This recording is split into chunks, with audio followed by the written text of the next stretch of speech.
3 महीने से तो ये फसल बारिशें चल रही थी, जितने तक ये आई उसके बाद बारिशें का पानी नहीं निकल सका, अभी वो फसल तबाह हो गया, 100% ख़त्म हो गया। 2020 में भी हमारा नुकसान हुआ था, जब भी कुछ नहीं बचा है, अभी भी 22 में भी नुकसान हुआ, इसमें कुछ नहीं बचा है, हमारा खर्च भी इसमें ज़्यादा हुआ। मेन फसल है हमारी ये मिर्ची की। ये साल जो कंदो हम त पोइ वरी ॿिए साल ते वरी इहो थींदो, हाणे हर शइ वया, हाणे पाणी भरियल आहिनि, हाणे मां वञा काॾे छा कयां। सिंध में रवां साल गैर मामूली बारिशें हुई। हुकूमत का दावा है कि ये मामूल से 700% ज्यादा बारिशें थीं, जिससे 100 मिलियन एकड़ फीट तक पानी जमा हो गया और सिंध के 19 डिस्ट्रिक्ट्स मुतासिर हुए। इस सैलाब की वजह से जहां जानी और माली नुकसान हुआ, वहीं सूबे की 35 लाख एकड़ से ज़ायद ज़रई ज़मीनों पर मौजूद फसलें तबाह हो गईं। इन सैलाबी बारिशों ने फसलों और छोटे काश्तकारों पर क्या असरात मुरतब किए हैं, यही जानने के लिए मैंने अपर से लोअर सिंध के दही इलाकों में जाने का फैसला किया। हमारी पहली मंजिल शुमाली सिंध का वो इलाका है जहां चावल की फसल वाफर मिकदार में होती है। हमने इंडस हाईवे से शिदातकोट का सफर शुरू किया।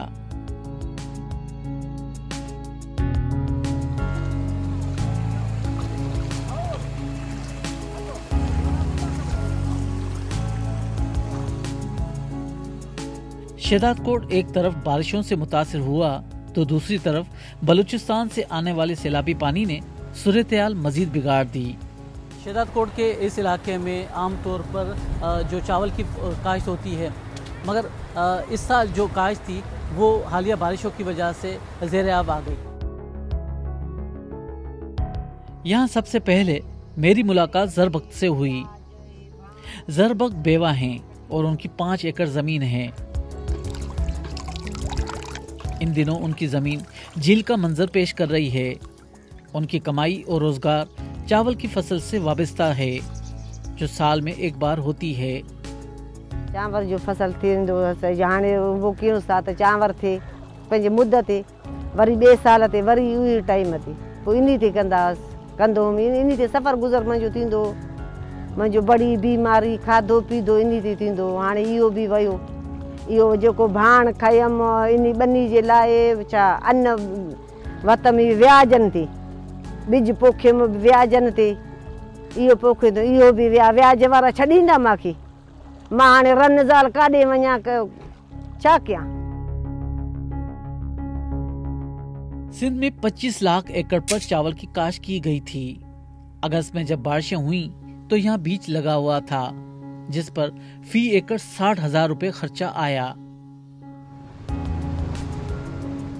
इस शिदातकोट शहर में 100 के करीब राइस सेलर्स हैं, यानी वो कारखाने जहां धान के फसल की सफाई की जाती है। हर कारखाने में कोई 70,000 मन चावल की सफाई करने की गुंजाइश मौजूद है और हर कारखाने में 25 से 30 मजदूर काम करते हैं। हालिया बारिशों से चावलों की फसल मुतासिर हुई है। आइए देखते हैं कि इसकी वजह से जो राइस सेलर्स हैं उन पर क्या असरात मुरतब होंगे। हालिया बारिशों से इन कारखानों का ढांचा भी मुतासिर हुआ। गोदाम में जो चावल मौजूद थे वो भी खराब हो गए। ये फसल जब तैयार होती है ना तो इस सूरत में आती है, धान की शक्ल में। उसके बाद प्रोसेसिंग होती है, प्रोसेस के बाद जो है वो चावल ऐसे बनता है। और अभी जो बारिशों और सैलाब जो आया है उसके बाद जो है चावल पानी में ख़राब हो गया है काफ़ी, तो अभी ये शक्ल जो है वो ये वाली अख्तियार करके गया है। ये तकरीबन डैमेज है, ख़राब हो गया है। ये अभी फीड वगैरह में भी काम आ जाए तो ठीक है, वरना खाने के लायक नहीं रहा। ये टोटल ख़त्म हो गया है।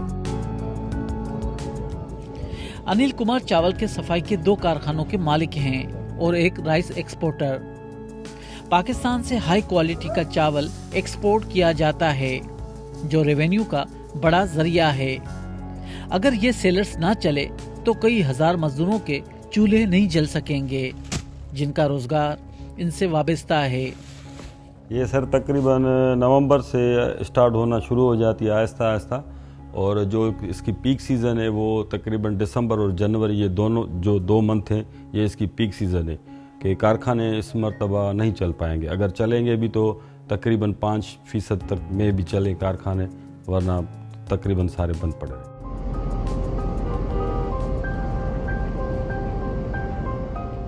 सखर बैराज से हम दरिया सिंध के दाएं किनारे से बाएं किनारे की तरफ रवाना हुए। दरिया सिंध मुकम्मल तौर पर भरा हुआ था। हमारी अगली मंजिल सेंट्रल सिंध का इलाका सांगड़ था, जो कपास की काश्त के लिए मशहूर है। वहां जाने के लिए रास्ते में हमें नेशनल हाईवे पर खैरपुर से गुजरना पड़ा।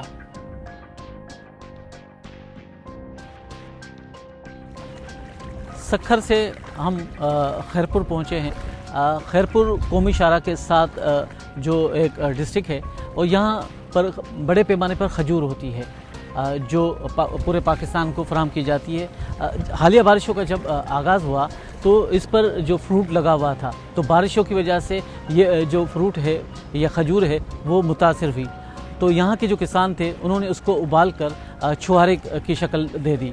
बाद में जब बारिशों में शिद्दत आई तो वो जो छुहारा मैदानों में पड़ा था या गोदामों में मौजूद था वो ख़राब हो गया। जो यहाँ की जो छुहारा मंडी है उनका कहना है कि कोई 80 करोड़ रुपए का उन्हें नुकसान पहुँचा है।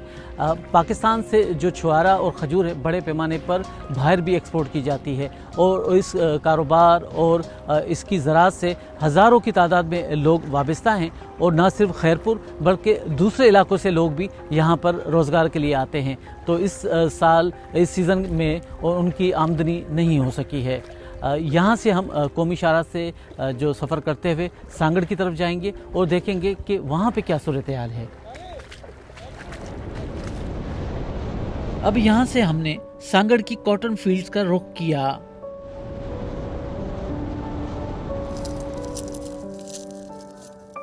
पाकिस्तान में 13 लाख किसान 6 मिलियन एकड़ रकबे पर कपास की काश्त करते हैं। कपास की चुनाई खवातीन किसान करती हैं, जो उनकी आमदनी का जरिया है। ये जमीनें इस वक्त ज़ेरे आब हैं। जी सर। सांगड़ में मैं सादिक अली से मिला। सादिक अली और उनके 5 भाइयों के पास 36 एकड़ जमीन है जो डूब गई है। सर भी लगता है कि सर ये अभी इतना पानी है। सर ये अभी जो है ये दरख्त है पूरा। हाँ। ठीक है, इसमें आप देखेंगे जहाँ कपास का फूल लगा होता है उसमें ये निकलती है कपास। एक भी दाना जो है ना निकला हुआ नहीं था। इतनी हुई तो बुधे बारिशें आके पड़ी, ये हमारा नुकसान हो गया बिल्कुल ही। इससे पहले 2011 के सैलाब में भी इसी तरह जमीनें डूब गईं और जमीनों को काबिल काश बनाने में 1 साल का अरसा लग गया था। इसमें तो 2-3 साल लग जाएंगे इसको कवर करने में। जो भी खर्चा हमने लिया है, 1 किले में 1 लाख रुपया खर्चा होता है। ये तैयार होके 90 दिन में ये कपास अपना फसल देती है। अगर पानी निकल जाएगा तो ये गंदम का फसल इसमें लग सकता है। अगर पानी नहीं निकला तो अगला फसल भी इसमें नहीं लग सकता। बारिश का सैलाबी पानी कपास के सफाई करने वाले इस कारखाने को डुबो गया। नई फसल अभी आई नहीं थी और जो मौजूद थी वो भी खराब हो गई। ये कॉटन फैक्ट्री 2011 में भी इसी तरह मुतासिर हुई और इसको 10 करोड़ रुपयों का नुकसान पहुंचा था। इसको हमारे को फिर 2022 में डुबा दिया। इधर हमारा फुट्टी 15,000 मन पड़ी थी। ठीक है ना, ये गोदाम इसमें 10,000 बोरी बेनोला पड़ा हुआ है। ठीक है ना, ये मशीनरी हमारी सारी तबाह हो गई है।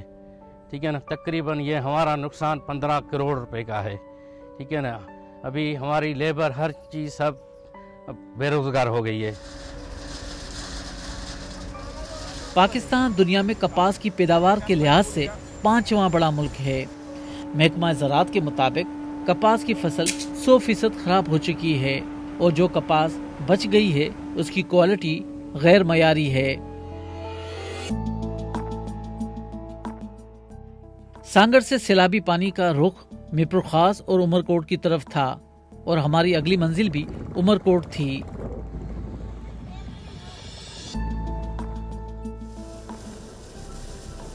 यहाँ जमीनों से पानी निकाला जा रहा है जिसका खर्चा जमींदार जेब से अदा कर रहे हैं।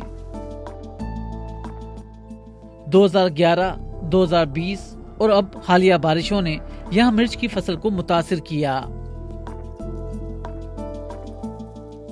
ये अशोक कुमार हैं, जो 10 एकड़ जमीन के काश्तकार हैं। ये हालत हो गई जो फ्रूट की ये बड़ी है। अच्छा, ये जलने से बाद ये हालत हो गई, ये किस काम की नहीं हुई। मंडी में जो ये 20 से 25 हज़ार रुपये सही होती है जाती, अभी ये जाएगी 5 हज़ार पे। हमारे को पहले तो ये मन रेट में हमारे को नुकसान पड़ गया इसमें। तो ये जब आप मिर्ची लगाते हैं जी हाँ, तो इस पर आपकी लागत कितनी आती है? इस पे लागत इसमें टोटल खर्चे आ जाता है 1 लाख रुपया खर्चा। इसमें बीज है जो एक बीज 30 से 35 हज़ार रुपया इसमें हाइब्रिड बीज लगता है 1 एकड़ में, और 30 से 35 हज़ार रुपया इसमें खाद आ जाती है।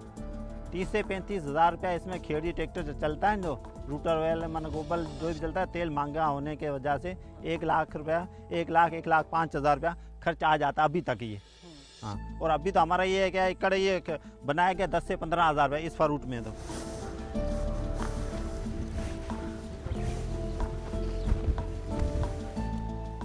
उमरकोट मिर्च की बड़ी मार्केट है। मिर्च की 90% फसल हालिया बारिशों से खराब हो चुकी है। अपर सिंध हो या लोअर सिंध, हर तरफ पानी ही पानी नजर आता है। महकमा आपाशी का दावा है कि 15 अक्टूबर तक पानी की निकासी हो जाएगी और अगली फसल लग सकेगी, लेकिन ऐसा मुमकिन होता हुआ नजर नहीं आता।